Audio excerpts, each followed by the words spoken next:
Em abril de 1912, o mundo parou para testemunhar o nascimento de uma lenda. Um navio. Não era apenas um meio de transporte, era uma promessa. Uma declaração de fé na engenharia humana. Ele era chamado de inafundável. Seus construtores, movidos pela arrogância da época, diziam que nem a fúria de Deus poderia submersá-lo. Mas na noite fria do dia 14 para 15 de abril, essa promessa se afogou no Atlântico Norte. Em 4 horas, o orgulho de uma era desapareceu, levando consigo mais de 1.500 almas. O que nos contaram? Um iceberg. Uma tragédia lamentável. O azar. Mas e se o iceberg fosse apenas a cortina de fumaça? E se a história do Titanic, o navio que nem Deus afunda, tivesse sido reescrita para esconder um crime financeiro, uma conspiração de alto nível, ou até mesmo a remoção de poderosos inimigos? Hoje, no Arquivo X, vamos mergulhar nas águas geladas da verdade. Prepare-se para conhecer as teorias que insistem. O Titanic nunca afundou. A história oficial e a falha. A versão oficial é simples. O luxuoso transatlântico, no auge de sua viagem inaugural, ignorou repetidos avisos de gelo. A 22 nós, ele atingiu um iceberg. 6 dos seus 16 compartimentos estanques foram abertos. Ele foi projetado para flutuar com 4 inundados, mas não com 6. A física implacável ditou o destino. A tragédia é exacerbada pelo número insuficiente de botes salva-vidas. Uma decisão baseada em regulamentações desatualizadas e na crença cega em sua invencibilidade. Mas o Arquivo X sempre faz a pergunta: por que o navio mais avançado do mundo, da companhia White Star Line, estaria navegando a toda velocidade em uma área de alto risco?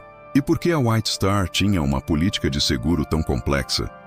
É aqui que as linhas entre a história e a conspiração começam a se desfazer. Há quem diga que o Titanic estava condenado antes mesmo de sair do cais. A grande troca. A primeira e mais persistente teoria é chocante. O navio que afundou não era o Titanic, mas sim o seu irmão gêmeo, o Olympic. O Olympic, lançado antes, havia se envolvido em uma colisão cara com um navio de guerra em 1911. O reparo, segundo a teoria, não foi coberto totalmente pelo seguro. A White Star Line, enfrentando um prejuízo colossal, teria arquitetado a troca. Eles trocariam os nomes e fariam o Olympic danificado, disfarçado de Titanic, afundar intencionalmente para receber o seguro milionário. As provas.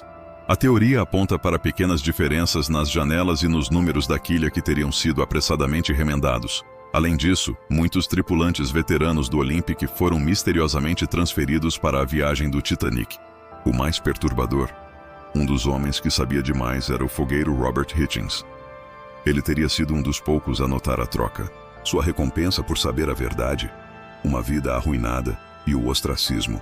Além disso, a rota de colisão. O capitão Edward Smith, um dos mais experientes da White Star, estava no comando. Por que ele arriscaria tanto em águas conhecidas por serem traiçoeiras? A única resposta para os teóricos é que ele estava seguindo ordens. J.P. Morgan e o Banco Central. Se a primeira teoria envolve dinheiro e fraude, a segunda envolve poder e o destino do sistema financeiro global. Esta é a favorita do Arquivo X.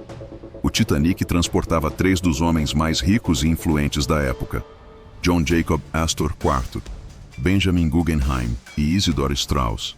Todos eles tinham algo em comum. Eram opositores ferrenhos à criação do Federal Reserve, o Banco Central americano. O financiador e titã do setor bancário, J.P. Morgan, era o proprietário da International Mercantile Marine, controladora da White Star Line, e o maior proponente da criação do Federal Reserve. J.P. Morgan estava agendado para viajar no Titanic. Sua suíte de luxo estava pronta. No último minuto, ele cancelou a viagem, alegando doença. Coincidência? Os teóricos dizem que não. O naufrágio eliminou os 3 maiores obstáculos ao Banco Central. Menos de 2 anos depois, o Federal Reserve foi criado. Acidente ou assassinato em massa? O Arquivo X levanta a questão. O sacrifício de um navio inafundável foi o preço pago para que os titãs da finança pudessem consolidar seu poder sobre o dinheiro americano. O Titanic jaz a quase 4.000 metros de profundidade, um túmulo de metal e silêncio. mas o mistério que o envolve continua vivo, impulsionado pelas falhas, pelas coincidências e pelos poderosos que sobreviveram ou desapareceram. Um navio que era sinônimo de invencibilidade se tornou um símbolo de arrogância e, para muitos, de uma conspiração que mudou a história para sempre. A verdade, como sempre, é mais estranha do que a ficção. Foi a White Star Line que trocou o Olympic para um golpe de seguro? Ou foi JP Morgan quem limpou o caminho para o controle do dinheiro? A história que nos contaram é a que eles queriam que soubéssemos. E você? Qual a sua teoria? Deixe seu comentário e ajude-nos a desvendar este dossiê. Se você curte mergulhar nos fatos ocultos da história, inscreva-se no canal Arquivo X e ative o sino para não perder nenhum dos nossos próximos vídeos. Compartilhe este vídeo com um amigo cético e lembrem-se, nem Deus afunda esse navio, a menos que alguém queira muito que ele afunde. Até o próximo vídeo.